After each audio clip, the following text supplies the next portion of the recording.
राधे राधे। अथाह YouTube channel पर हम आपका स्वागत करते हैं। कल हमने कार्तिक मास के 30वें अध्याय की कथा को सुना। आज 31वां अध्याय प्रारंभ करते हैं। यदि आपने 30वें अध्याय की कथा को नहीं सुना हो तो ज़रूर सुनिएगा, क्योंकि उसी के क्रम के आगे से यहाँ 31वें अध्याय की कथा को लिया गया है। आइए 31वां अध्याय प्रारंभ करते हैं। भगवान श्री कृष्ण ने कहा, पूर्व काल में अवंतीपुरी उज्जैन में धनेश्वर नामक एक ब्राह्मण रहता था। वह रस, चमड़ा और कंबल आदि का व्यापार करता था। वह वेश्यागामी और मद्यपान आदि बुरे कर्मों में लिप्त रहता था। चूँकि वह रात दिन पाप में रत रहता था, इसलिए वह व्यापार करने नगर नगर घूमता था। एक दिन वह क्रय विक्रय के कार्य से घूमता हुआ महिष्मतीपुरी में जा पहुंचा, जो राजा महिष ने बसाई थी। वहाँ पाप नासिनी नर्मदा सदैव शोभा पाती है। उस नदी के किनारे कार्तिक का व्रत करने वाले बहुत से मनुष्य अनेक गांवों से स्नान करने के लिए आए हुए थे। धनेश्वर ने उन सबको देखा और अपना सामान बेचता हुआ वह भी 1 मास तक वहीं रहा। वह अपने माल को बेचता हुआ नर्मदा नदी के तट पर घूमता हुआ स्नान, जप और देवार्चन में लगे हुए ब्राह्मणों को देखता और वैष्णवों के मुख से भगवान विष्णु के नामों का कीर्तन सुनता था। वह वहाँ रहकर उनको स्पर्श करता रहा, उनसे बातचीत करता रहा।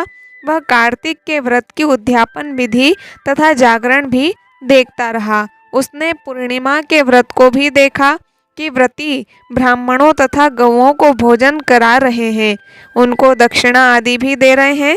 उसने नित्य प्रति भगवान शंकर की प्रसन्नता के लिए होती दीपमाला भी देखी। त्रिपुर नामक राक्षस के 3 पुरों को भगवान शिव ने इसी तिथि को जलाया था, इसलिए शिवजी के भक्त इस तिथि को दीप उत्सव मनाते हैं। जो मनुष्य मुझ में और शिवजी में भेद करता है, उसकी समस्त क्रियाएं निष्फल हो जाती है। इस प्रकार नर्मदा तट पर रहते हुए जब उसको 1 माह व्यतीत हो गया, तो एक दिन अचानक उसे किसी काले सांप ने डस लिया। इससे विभल होकर वह भूमि पर गिर पड़ा। उसकी यह दशा देखकर वहाँ के दयालु भक्तों ने उसे चारों ओर से घेर लिया और उसके मुंह पर तुलसी दल मिश्रित जल के छींटे देने लगे।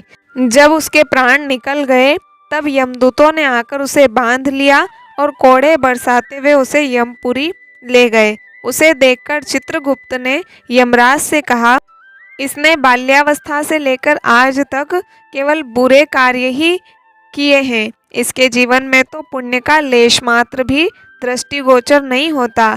यदि मैं पूरे 1 वर्ष तक भी आपको सुनाता रहूं, तो भी इसके पापों की सूची समाप्त नहीं होगी। यह महापापी है, इसलिए इसको 1 कल्प तक घोर नरक में डालना चाहिए। चित्रगुप्त की बात सुनकर यमराज ने कुपित होकर काल नेमी के समान अपना भयंकर रूप दिखाते हुए अपने अनुचरों को आज्ञा देते हुए कहा, हे प्रेत सेनापतियों, इस दुष्ट को मुगदरों से मारते हुए कुंभिपाक नरक में डाल दो।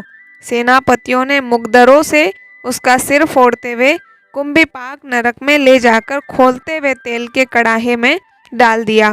प्रेत सेनापतियों ने उसे जैसे ही तेल के कड़ाहे में डाला, वैसे ही वहाँ का कुंड शीतल हो गया। ठीक उसी प्रकार जिस प्रकार पूर्व काल में प्रहलाद जी को डालने से दैत्यों की जलाई हुई आग ठंडी हो गई थी। यह विचित्र घटना देखकर प्रेत सेनापति यमराज के पास गए और उनसे सारा वृत्तांत कहा। सारी बात सुनकर यमराज भी आश्चर्यचकित हो गए और इस विषय में पूछताछ करने लगे।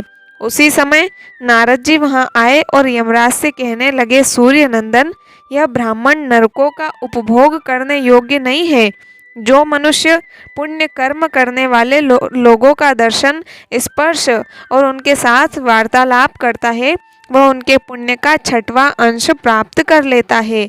यह धनेश्वर तो 1 मास तक श्रीहरि के कार्तिक व्रत का अनुष्ठान करने वाले असंख्य मनुष्यों के संपर्क में रहा है, अतः यह उन सबके पुण्यांश का भागी हुआ है। इसको अनिच्छा से पुण्य प्राप्त हुआ है। इसलिए यह यक्ष की योनि में रहे और पाप भोग के रूप में सब नरक का दर्शन मात्र करके ही यम यातना से मुक्त हो जाए। भगवान श्री कृष्ण ने कहा, सत्यभामा, नारद जी के इस प्रकार कहकर चले जाने के पश्चात धनेश्वर को पुण्यात्मा समझते हुए यमराज ने दूतों को उसे नरक दिखाने की आज्ञा दी। इस प्रकार हमने कार्तिक मास के 31वें अध्याय की कथा को सुना।